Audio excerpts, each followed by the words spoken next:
ବାସ୍ତବ ବାପା ଆରେ କୋଉଠି ଯାଇଥିଲେ ଧନ ଆସିବାରେ ବିଳମ୍ବ ହେଲେ କାହିଁକି କହିବେ ଯେ ବାପା ହଁ ସର୍ବପ୍ରଥମେ ଆମ ଦୁଇ ଭାଇଙ୍କ ଭୂମିଷ୍ଠ ଗ୍ରହଣ କରନ୍ତୁ। ହରେ ଧନ ଏହି ଚନ୍ଦନଗଡ଼ ରାଜ୍ୟରେ କୀର୍ତ୍ତିସ୍ତମ୍ଭ କଳସ ସ୍ଥାପନ କଥା କଣ କି ବାପା ହଁ ଆମେ ଦୁଇ ଭାଇ ଯାଇଥିଲୁ ଆମ ରାଜ ଉଦ୍ୟାନର ପୁଷ୍ପ ବାଟିକା ରାଜ ଉଦ୍ୟାନର ପୁଷ୍ପ ବାଟିକା ହଁ ବାପା ହଁ ତାପରେ ସେଥିରେ ନାନା ବିରଙ୍ଗର ଫୁଲ ପୁଷ୍ପ ଦେଖି ହଁ ଆମ ମନ ଲାଖି ଯାଇଥିଲା। ସତରେ ଆଦର୍ଶ ହଁ ବାପା ଆଉ ସେ ଉଦ୍ୟାନରେ ବୁଲୁ ବୁଲୁ ଆମ ଦୁଇ ଭାଇକୁ ଅନେକ ସମୟ ହେଇଗଲା ସେଥିପାଇଁ ଆମ ଦୁଇ ଭାଇ ଆସିବାରେ ଟିକେ ବିଳମ୍ବ ହେଇଗଲା। ହଉ ହଉ ହେଲାରେ ଧନ ଆଦର୍ଶ ବାପା ଆରେ ମୁଁ ତତେ କଥାଟେ କହିବି ମୋ କଥା ରଖିବୁ ରେ ଧନ ଆପଣ କଥାଟେ କହିବେ ହଁ କୁହନ୍ତୁ ବାପା।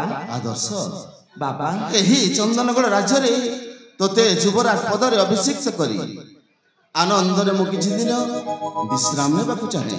ହେଲେ ବାପା ମୁଁ କଣ କେବେ ଆପଣଙ୍କ କଥାକୁ ଅବାଧ୍ୟ କରିଛି? ସତରେ ଧନ ହଁ ବାପା ହଁ ବାପା ହଁ ମୁଁ ମାଙ୍କୁ କିଛି କହିବାକୁ ଚାହୁଁଛି। କୁହରେ ଧନ ମା ଆଦର୍ଶ ଆଜି କାହିଁକି ଆପଣଙ୍କର ଏ ମୁଖମଣ୍ଡଳଟି ଝାଉଲି ପଡିଛି ମା?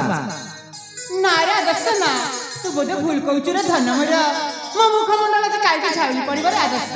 ମା ମୁଁ ପରା ଆପଣଙ୍କୁ ଛୋଟ ବେଳେ ଧରି ଦେଖି ଆସିଛି ଆଉ ମୁଁ କଣ ଜାଣିପାରିବିନି? ଆଦର୍ଶ ତୁ କଣ କହୁଛୁ? ହଁ ମା ହଁ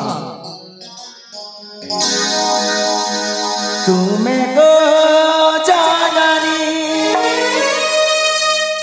खुशी देलानी बड़ी तम स्नेह पाई आशीष खाऊ गो तुमरी जननी एतिकी मागो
आदर्श पूज्य पिता मोर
ବାପା ଆଦର୍ଶ ମା ଆଦର୍ଶ ଆପଣ ଦୁହିଁଙ୍କ ଆଶୀର୍ବାଦ ସଦା ସର୍ବଦା ଆମ ଦି ଭାଇଙ୍କ ମସ୍ତକ ଉପରେ ରହିଥାଉ।